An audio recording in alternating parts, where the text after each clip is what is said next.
Hello and welcome to Morningstar. I'm Holly Cook, and to give us his 3 stock picks today, I'm joined by Dan Hambury. He's the manager of the River and Mercantile UK Equity Income Fund. Dan, thanks for joining me. Thank you. Good morning. So you're going to give us 3 stock picks today, 3 stocks that you're particularly interested in. Tell us what your first one is. I'm going to tell you about 3 I've recently purchased. The first one is Standard Chartered, which is an Asian bank. And we've obviously had a lot in the news about the slowdown in China, concerns over an Asian crisis, and Standard Chartered has fallen dramatically as a result, and that's why we think it's an opportunity. So obviously the Asia slowdown is a risk for you. What's your reason for buying it though, if that is the major concern? The reason we are buying Standard Chartered is, firstly, banks are in a favourable point in the cycle generally, we think, and so it was only a matter of time with this China slowdown and the opportunities it was throwing at that we were going to review the Asian banks, which includes Standard Chartered. The analysis we've done is really to compare the current situation with both the Asian crisis and indeed the global financial crisis, and have a look at what's priced into the shares. There's clearly a slowdown going on in Asian economies. That's clearly bad for cyclical companies like banks. But the share price of Standard Chartered has almost halved in the last year. It's fallen somewhat further, over 60% since the peaks, sort of 2 or 3 years ago. And so we're looking at the valuation saying, well, actually, it was only 4 or 5 years ago. This was one of the darling stocks of the banking sector. It traded on 3 times tangible net asset value. It's now trading on 0.6, 0.7 times, a huge discount to where it was before. Have things changed that much? And so again, we look back at the Asian crisis, we look at how they're providing for impairments of their loan book, and we see that actually they are already being forecast to provide for significant impairments on a par with the Asian crisis. So you've got to believe now really that things are going to get worse than the Asian crisis, which, as you know, started with the devaluation of the Thai baht and ended with the IMF bailout of Indonesia in '99.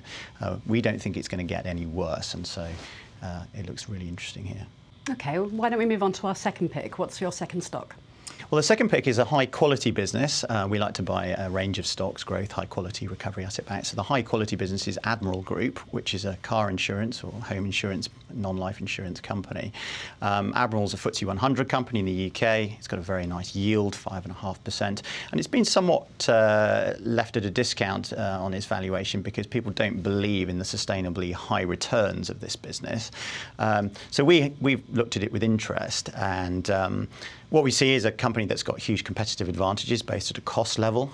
It's based in Wales, it's got low staff and premises costs, which gives an advantage over some of the other players in the market. They've also got a direct distribution route, which gives them a better and more efficient sort of distribution platform.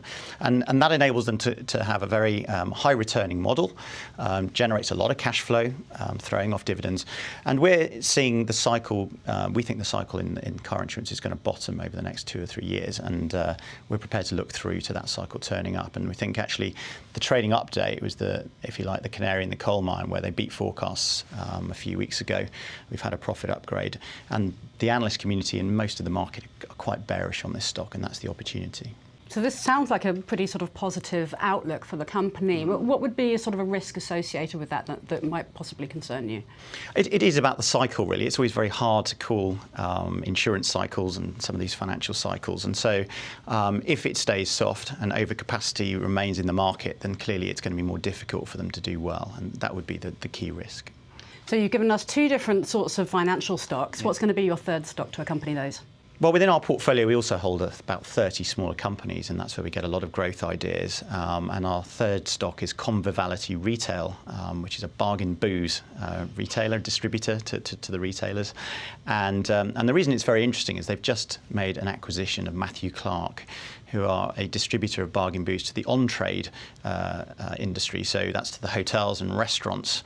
And they've now become a very dominant distributor to all of those players. And we see we see a huge opportunity for them. There's lots of cost savings, lots of purchasing bargaining power, purchasing bargaining synergies they're going to be able to bring into that deal. It's about 30 or 40% enhancing, and our analysts have been modelling even more synergies than that. We think that management are being conservative, and we see parallels to Booker. When we bought Booker at 30p 4 or 5 years ago as a recovery stock, it traded on a P of 10, and now Booker is £1.80 and trading on 25 times, is regarded as one of the highest quality sort of growth mid-cap stocks in the market. We think there's a lot of potential in Conviviality Retail. Now, there's been a lot of focus on the beverages industry recently, but this obviously is a retail stock, and retail stocks do tend to be cyclical. Is that a concern for you? It's a distributor to the retailers and to the leisure stocks. So it's a little bit more diversified. And the reason we like it, I guess you're right, food retailers and food and drinks retailers have been very out of favour. And again, I guess that contrarian instinct draws us to it because maybe it's been a bit more unloved. And I think they've got a very balanced portfolio. They've got lots of blue chip clients, very, very diversified now, easily the biggest player by a margin. And that gives us comfort that they aren't overly exposed. Great. Well, thank you very much for giving us your contrarian quality and value ideas. Thank you. For Morningstar, I'm Holly Cook. Thanks for watching.